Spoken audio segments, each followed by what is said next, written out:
The Carnival City 400, the final round of the ABSA Off-Road Championship, again produced a dramatic finish to an action-packed season of close racing.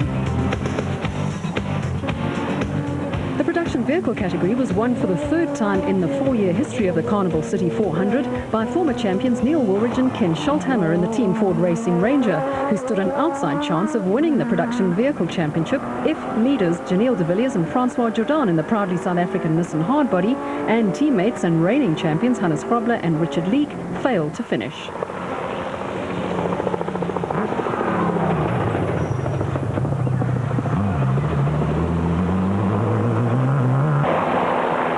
As luck would have it, de Villiers and Jordan retired on lap 2 with clutch problems. Grobler and Leek had led for much of the race, but then disaster struck on lap 3 when a front side shaft broke and they had to nurse the vehicle to the finish. As the minutes ticked by, the Ford crew came closer and closer to winning the title, but the Nissan pair persevered and finished third, 28 minutes behind the winners and 3 minutes behind visiting Hungarians Sandor Kiss and Peter Cicledi in a Nissan Hardbody. The battle for the Class D championship took a dramatic turn.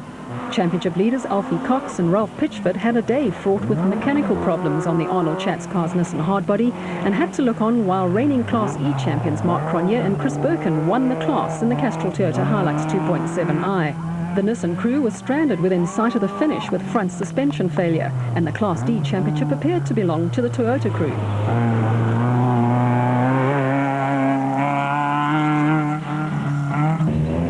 However, fellow competitor Henry Zamatin, always the good Samaritan, stopped and gave Cox a bolt with which to repair the suspension. Cox and Pitchford limped home to finish 5th in class, which brought them level on points with Cronje and Birkin. The Class D championship was awarded to the Nissan crew, but this is being disputed by Toyota, which will be the subject of an MSA court of inquiry early in 2005.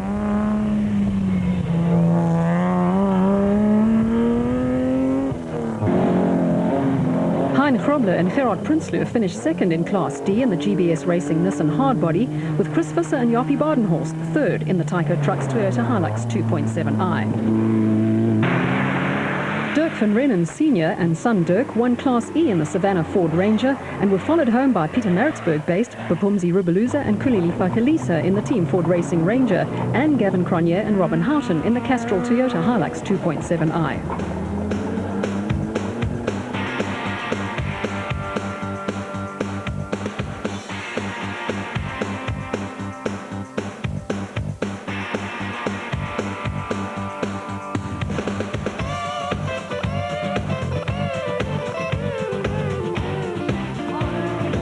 As per last year, a special vehicle crossed the finish line ahead of the highly fancied production vehicles. And this time it was Nissan Sugarveld 400 winners Mark Corbett and Jean Moore in the Century Property Developments bat, who clinched the overall victory and the special vehicle category win. Last year, Gary Bertholz and Brandon Harkes also won overall in a bat. Brothers Lawrence and Gerard Duplessis finished second in their only outing of the season in the Jimco Porsche, while newly crowned special vehicle drivers and co-drivers champions Atang Magegheneni and Bux Carolyn finished third in the total Jimco.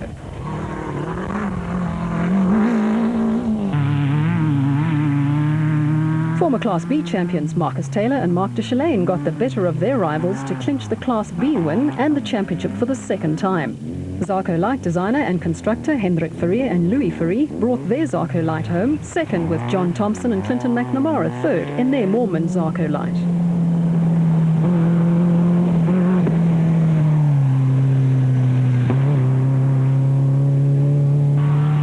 Brothers Hamish and Alistair Stubbs were fourth in Class B and the last place finishers in the Fence Erect Viper.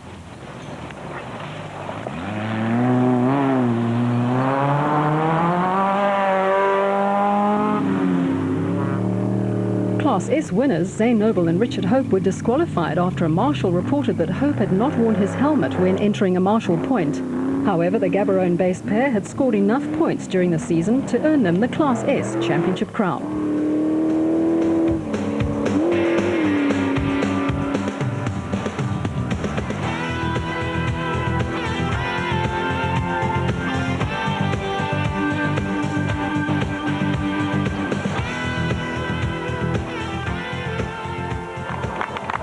Our partnership has been immeasurable. He's been a good mentor, he's been a good guide, he's been all the way there with me.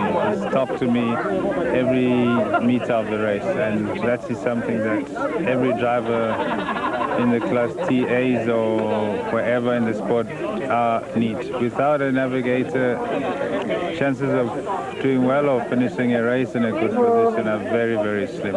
Professional navigators go unseen, but they're quite intricate. They're probably as good or if not better than the drivers. Very, very close. The race was the tightest race. Janelle and the Ford was just on our backs all the time, and then we lost the front side shaft, and we also lost the drive on the rear, and luckily we got it going again, and we just kept it and got to the end, and that's what we want. Yeah, I really can't complain. I had a really good run. We had one puncture, a bit of driver error. Small little things like the windscreen washer just gave us a little bit of hassles in the beginning. It came right, and then it was plain sailing. Hilux came all the way through. Off-road racing is not easy, that's one thing for sure, and one thing for certain, you can never think that you're going to win. It's only over when it's over. But with these two guys in the business, and at least you got luck on your side. And believe me, you always need luck in this game. But a great championship, very tight at the end, and too much pressure for me. I'll only relax perhaps tomorrow or later in the week. We had a really nice run today. We started, unfortunately, really far back, I think 9th, and drove hard until we passed Kiel, and then just cruised after that. Unfortunately, all the other B cars fell by the wayside, and we were able to come in first. It was a bit of a juggle, driving quickly and keeping in front of Kiel. You don't want to break the car at the same time, but really nice run, no problems.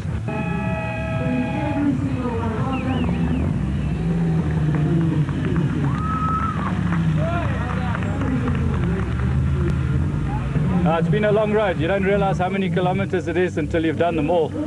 Yeah, it's just attribute a good vehicle.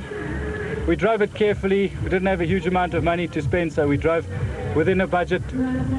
Shows you can do it.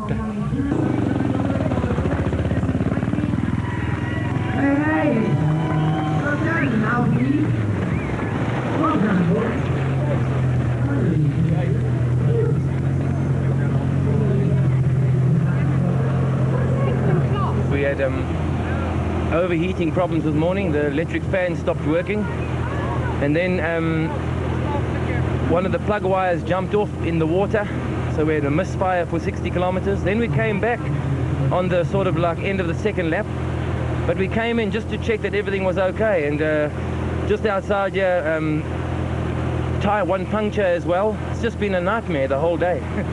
But we're here. The South